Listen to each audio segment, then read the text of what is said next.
신앙생활을 어디서 시작했다 해도 일본에 살고 있는 그리스도인입니다. 프로테스탄트 일본 전도는 2022년 올해 163년을 맞이합니다. 일본만이 아니라 인도나 중국, 나아가 타이완이나 한국에도 영국, 미국의 복음주의 자유교회에 의해서 선교사가 파견되어 전도가 진행되었습니다. 그 출발에는 신앙 부흥운동이 일어나 많은 전도단체가 새로 만들어진 것이 있었습니다. 오늘 아침의 성경 구절은 그러한 운동에 결정적인 영향을 끼친 구절입니다. 모든 민족을 제자로 삼으라. 내가 세상 끝날까지 너희와 항상 함께 있으리라. 주 예수의 이 말씀은 그 이전에는 그렇게 주목을 끈 구절이 아니었다고 합니다. 인도 전도 최초의 선교사 윌리엄 캐리가 이 구절에 움직여진 최초의 선교사였습니다. 이래 이 구절은 프로테스탄트 세계 전도의 근본 성구가 되었습니다. 이 구절을 전도의 마그나 칼타, 대헌장이라고 부르는 사람도 있을 정도예요. 일본 전도, 우리 한국인이지만은 일본에 살고 있는 그리스도인, 일본 전도 163년을 기억할 때 새삼 주 예수님의 이 말씀에 듣는 의미가 있다고 생각합니다. 모든 민족을 제자로 삼으라 하고 주 예수께서는 제자들에게 말하셨습니다. 명을 받은 제자들은 특별히 흠잡을 데가 없는 완벽한 제자들이었던 것이 아닙니다. 주 예수께서 십자가에 달리시기 전날 밤 주를 저버린 신앙 흐릿터분한 제자들, 그리고 이때에도 아직도 의심하고 있는 사람들이 포함되어 있던 제자들입니다. 교회는 인간의 차질이나 신앙의 점에서도 특히 뛰어난 사람들의 모임이 아닙니다. 다만 주의 은혜로 택함을 받고 죄를 사함받고 주의 제자로 삼아진 사람들이 교회입니다. 제자로 되어진 사람들을 향해서 주 예수께서는 다른 사람들을 주의 제자로 삼으라고 명하셨던 것입니다. 전도란 무엇일까요? 일본 프로테스탄트 전도 163년을 올 여름경에 맞이한다고 말씀드렸는데, 이 구절에 따르면, 오늘의 성경 구절에 따르면 전도란 사람들을 주 예수의 제자로 삼는 것입니다. 주의 제자로 삼는다란 어떠한 것일까요? 인간은 누구나 다른 걸 찾고 구하고 있는 게 아닐까요? 물질적으로 더 풍족하게 되는 것이나 더 건강한 생활, 일의 성취, 사람들로부터 높이 평가받는 것, 혹은 자신의 삶의 질의 충실함 등을 행복으로서 구하고 있다고 생각합니다. 구원이라 하는 말을 사용하면 그러한 복이야말로 구원이다라 생각해서 구하고 있다고 말할 수 있겠지요. 그러나 성경은 주의 제자로 삼는 것이야말로 구원을 전하는 것 하고 말하는 겁니다. 그 이외의 구원을 전하자라고는 하지 않습니다. 다른 구원으로는 진정한 인간의 구원이 되지 않기 때문이에요. 성경은 유일한 구원으로서 주 예수의 제자로 삼아지는 것을 들고 있습니다. 그 때문에 아버지와 아들과 성령의 이름으로 세례를 베풀고 주 예수께서 명하신 것을 지키도록 가르치라고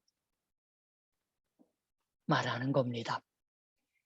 주의 제자가 되는 이외에 진정한 인간의 구원은 없고 주의 제자가 되는 데는 세례를 받고 주의 말을 지키는 것을 배우는 이외에 없기 때문입니다. 주의 제자가 되는 것이 어째서 구원인 걸까요? 주의 제자가 되다란 주 예수께 속하는 것으로 되어지는 것, 주의 것으로 되어지는 것을 말합니다. 주의 제자가 되는 건 세례를 받는 것에 의해서입니다. 세례는 아버지와 아들과 성령의 이름으로 주어집니다.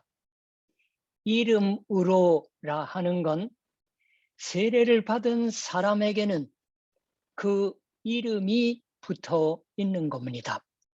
그 사람을 멋대로 덮치거나 해서 뭔가를 빼앗으려고 한다면 그 이름이 나타내고 있는 분을 적으로 삼는 것이 되는 것이죠.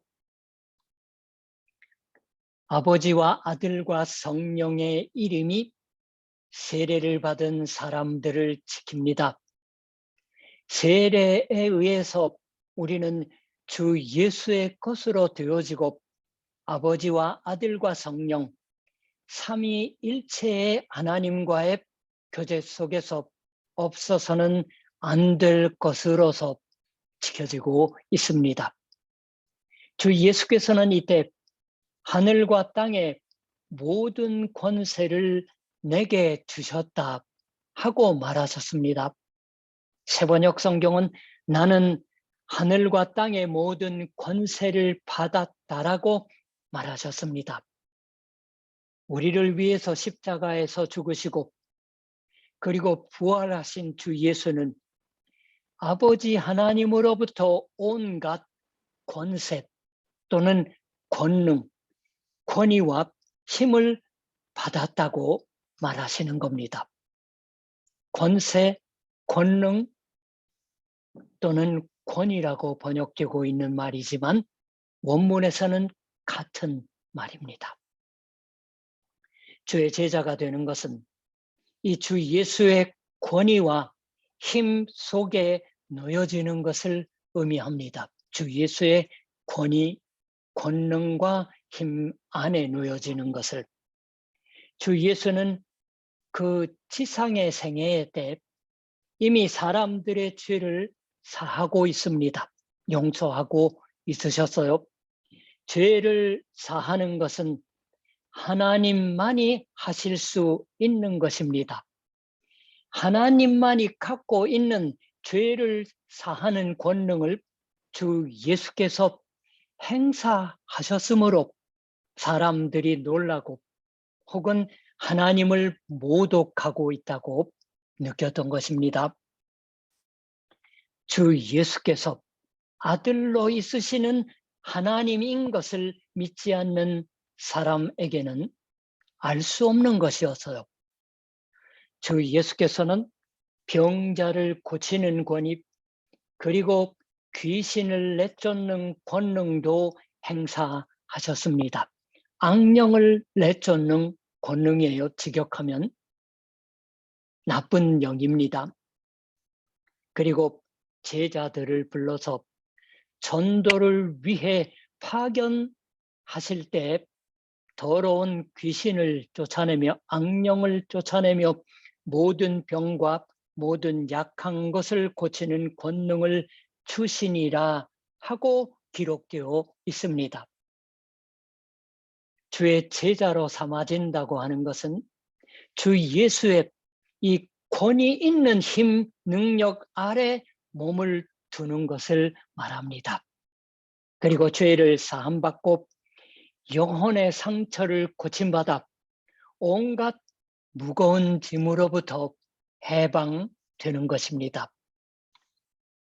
더러운 귀신, 악령이라 하는 것, 우리를 포로로 잡아서 하나님으로부터 떼어놓고 하나님에게 적대시키는 영을 말합니다.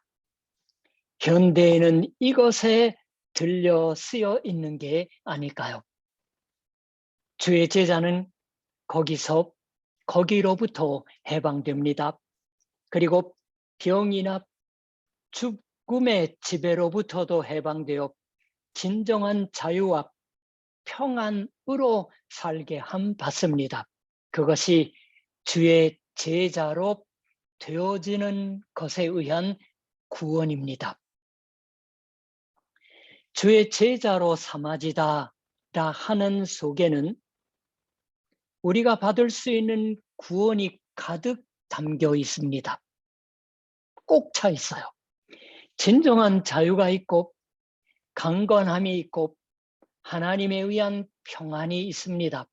그러나 그 중에서도 중대한 건 무언가를 받는 것보다 능가해서 주 예수로부터 떼어놓아지는 일이 없는 관계에 들어가게 되는 것입니다. 그리고 하나님의 자녀로 되어져 하나님과 함께 있을 수가 있습니다. 그로 인해서 하나님의 나라를 대망하며 사는 것을 허락받고 해야 할 것도 지시됩니다. 이러한 것들은 근거 없이 제가 말씀드리게 있는 게 아닙니다. 이렇게 말씀드리는 데는 확실한 근거가 있습니다. 주 예수께서 하늘과 땅의 모든 권세를 내게 주셨다라고, 나는 하늘과 땅의 모든 권세를 받았다라고 말씀하시는 게 그 근거입니다. 그러므로 제자를 삼으라고 주는 말하십니다. 주 예수께서 아버지 하나님으로부터 모든 권세를 받고 있는 것은 우리에게 있어서 더할 나위 없이 굉장한 일입니다. 거기에 우리의 평안과 충실한 인생의 근거가 있습니다. 다른 어떤 힘이나 능력도 주 예수로부터 우리를 떼어 놓을 수는 없습니다. 성경이 하시는 말씀이에요. 우리를 하나님의 사랑에서 떼어 놓는 어떠한 힘도 능력도 주 예수의 권세에는 이겨낼 수 없기 때문입니다. 모든 권세 또는 권한이라 하는 것이 있다면 우리 자신이 갖고 있는 편이 좋다고 생각하는 사람이 있을지도 모르겠어요. 그러나 그것은 실제로는 위험한 일이 아닐까요? 요즘 보십시오. 러시아가 우크라이나를 침공한 사태 속에 뭐가 있습니까?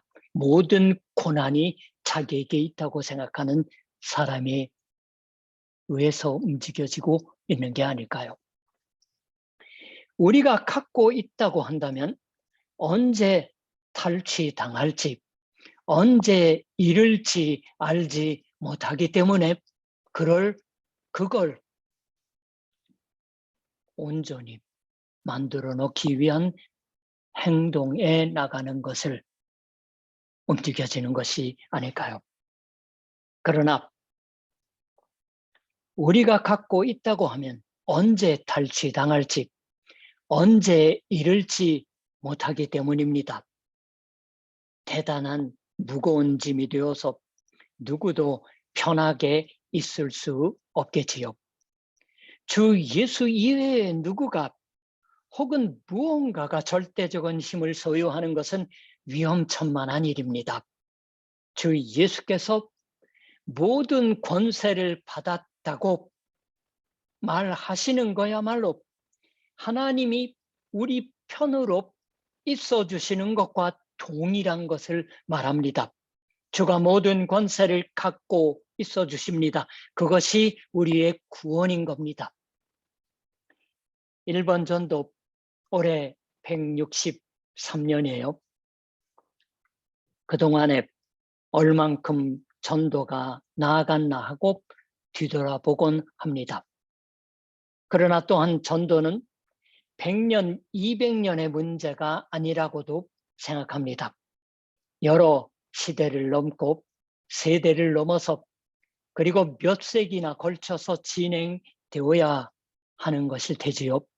주 예수께서는 세상 끝날까지라고 말씀하셨습니다. 세상의 마지막에요. 세상의 완성이 이르기까지, 세상이 완성되기까지 모든 민족을 주의 제자로 하는 전도의 활동은 진행되지 않으면 안 됩니다. 세상의 마지막, 세상의 완성을 목표로 하여 되어지는 전도야말로 역사 형성적인 힘을 갖고 있다고 이야기한 신학자가 있습니다. 세계사의 번영이 아무리 있었다 손칠지라도 거기 전도가 없었다면 의미 있는 역사가 형성되었던 것은 되지 않을 터입니다. 하나님의 나라를 기다리고 거기에 완성을 바라보는 역사는 되지 않습니다. 전도가 없었다면 세계사는 그 속에서 주의 권능이 전해지고 주의 제자로 되어지는 사람들이 나오지 않으면 무엇 때문에 세계사냐고 하는 것이 됩니다. 그 안에 전도가 있어서 구원이 전해지는 역사이어서 진정한 역사가 됩니다. 주 예수께서는 그 제자들과 함께 있겠다고 약속해 주셨습니다. 가서 모든 민족을 제자로 삼으라. 이 말을 주께서는 나아가 세번역으로 하면은 아니 공동번역으로 하면은 가까이 오셔서 원문도 다가가다 접근하다라는 의미의 말입니다. 말씀하셨습니다. 가서 모든 민족을 제자로 삼으라고 하는 것을 높은 산 위에서 말씀하신 것이 아니라 저처럼 이렇게 설교단 위에서 말씀하신 게 아니라 가까이 오셔서 말씀하셨어요. 그리고 말씀을 듣는 사람과 함께 있어 주십니다. 의심하는 사람들에게도 주 예수께서는 다가가 함께 있어 주십니다. 전도하는 교회가 갈 때 주 예수께서는 함께 가십니다. 그렇게 해서 주 예수께서는 모든 민족에게 나아갑니다. 원문대로는 항상이라고 하는 것은 직역하면 모든 나날입니다. 모든 나날들이에요. 주가 함께 계시는 것을 믿을 수 없는 날도 함께 있어 주십니다. 항상 함께 있으리라고 할 때 항상이 모든 날들을 그렇게 번역하고 있는 거예요. 전도의 좌절을 느끼는 날도 주는 함께 있어 주십니다. 돌이켜보아 저 시련과 그 좌절의 때라고 생각나는 분도 있으시겠지요. 지난주일 예배 때 같이 들은 발자국이라는 시의 후반부를 다시 읽어봅니다. 당신은 언제나 함께 걷겠고 또 말 나누시겠다고 하시지 않았나요? 그런데도 제 생애 가장 괴로웠던 시기에 한 사람의 발자국밖에 없다는 것이 마음에 걸립니다. 제일 같이 있어 주셨으면 했던 그때 저를 혼자 두신 건 어째서일까요?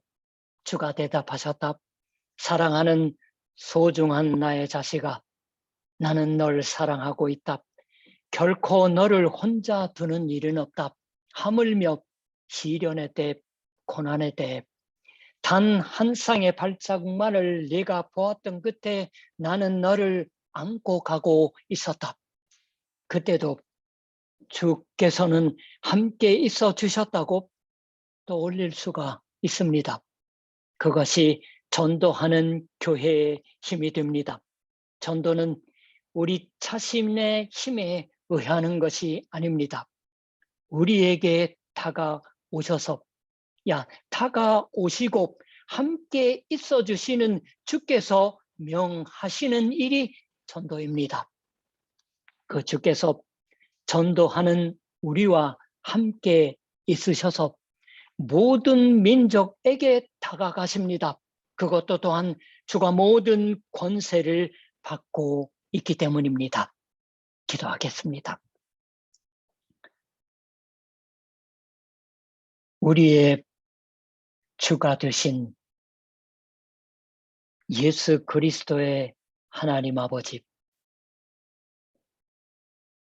내가 세상 끝날까지 항상 모든 나날을 함께 있으리라고 말하신 주 예수 그리스도의 명령을 새삼 들었습니다.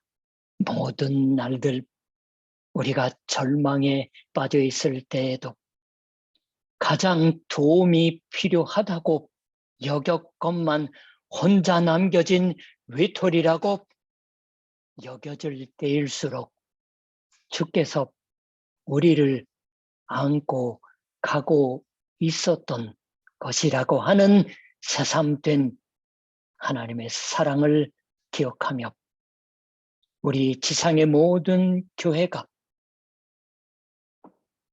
주의 제자로 모든 민족을 삼기 위해 보내심을 받은 공동체인 것을 이처럼 세상의 혼란이 내일의 장래와 비전이 보이지 않은수록 주께서 우리를 안고 있으시는 사실만을 기억하며 하나님이 보내주시는 곳으로 우리를 가 살게 하여 주시옵소서. 예수님의 이름으로 기도드립니다. 아멘.